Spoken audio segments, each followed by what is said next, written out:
Mr. President, Jimmy Cliff was one of those Jamaicans that truly transcended generations, and therefore it is fitting I pay tribute. My fellow Jamaicans, brothers and sisters at home and across the diaspora, it is with a heavy heart and the deepest sorrow that I stand before you today to speak of the passing of one of our greatest sons, James Chambers, the incomparable Jimmy Cliff. Born on the 30th of July, 1944, in the quiet rural community of Somerton District in St. James, Jimmy grew up in circumstances that many of us knew all too well. Modest, hardworking, rooted in the soil of this parish, and has given Jamaica so many of its brightest talents. As a little boy, he tended to livestock and walked miles to school.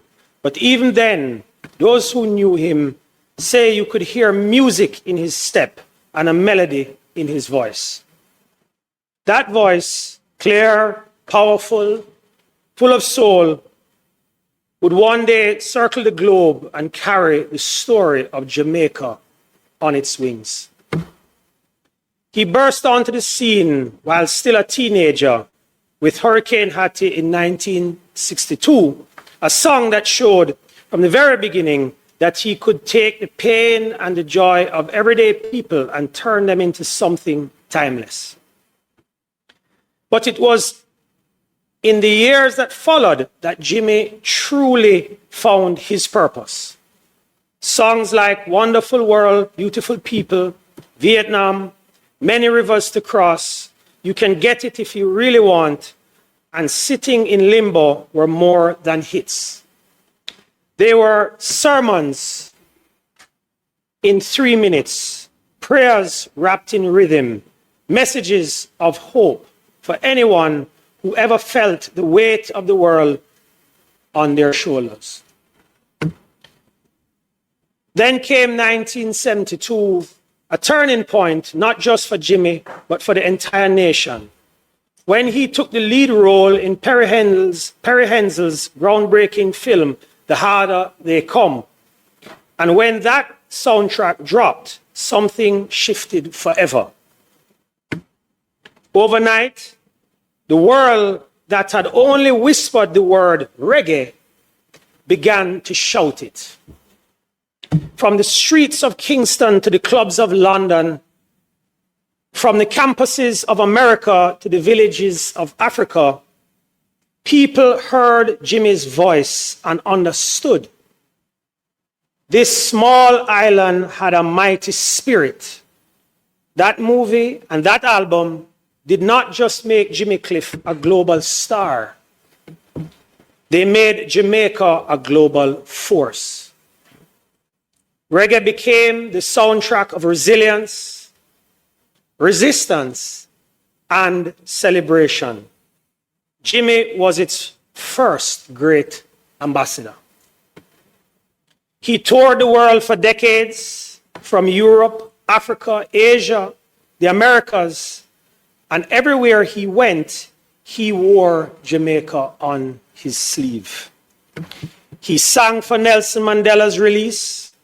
He performed at independence celebrations across the Caribbean and Africa. He brought down the house at Glastonbury and at Reggae Sunsplash locally. He collected honors most artists can only dream of. Inducted into the Rock and Roll Hall of Fame, awarded the Order of Merit by his own country, only the second reggae artist after Bob Marley to receive that highest civilian honor. Yet, no matter how many stages he conquered, he always came home. He never forgot Somerton. He never forgot St. James. He never forgot Jamaica. Jimmy was more than a singer. He was a teacher. In Many Rivers to Cross, he taught us that suffering is real, but so is the strength to keep moving. In You Can Get It If You Really Want, he reminded every young person listening that perseverance will overturn privilege every time. In The Harder They Come, he showed us that even when the system is stacked against you, the human spirit can still write its own ending. And now, though his voice has fallen silent at the age of 81, those lessons remain loud as ever. His music will play in our taxis and our sound systems, in our churches and our schools, in our homes and in our hearts for as long as Jamaica breathes. To his children, his grandchildren, his family in St. James, and to every Jamaican who ever stood a little taller because Jimmy Cliff was one of us, we grieve with you. But we also celebrate with you because your father, your grandfather, your uncle, your cousin was a giant who walked among us and left footprints too deep ever to be washed away. Mr. President, in keeping with the wishes he expressed during his lifetime, the government of Jamaica will award Jimmy Cliff the full honor of an official national funeral. We will come together from Montego Bay to Morant Bay, from the diaspora in Brooklyn, Birmingham, Toronto, to give thanks for a life that lifted an entire nation. Details will be announced shortly, but let me say this clearly. Every Jamaican who wishes to pay respect will have the opportunity to do so. This will be a celebration worthy of a man and the legacy he leaves behind. Mr. President, Jimmy Cliff once sang, "I can see clearly now, the rain is gone." Today, the rain falls heavily on our hearts, but we know the sun will shine again because he showed us how. Even in the recent passage of Hurricane Melissa, we know as Jamaicans, we will see clearly and rebuild stronger than before.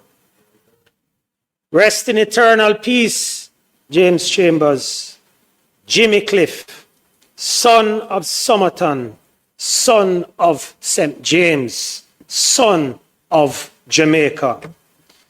You gave us more than music. You gave us belief. You gave us pride. Walk good, my brother. The rivers may be wide, but you have already crossed them all, and you carried us with you. Thank you, Jimmy, from the bottom of our hearts. Thank you, Mr. President. Thank you very much, Senator Tavares Vincent.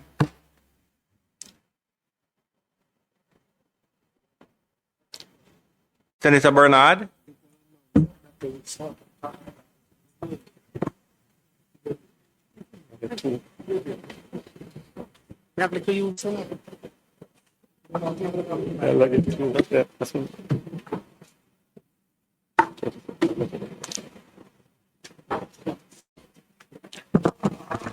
Thank you very much, Senator Tavares. Senator Bernard, you're recognized.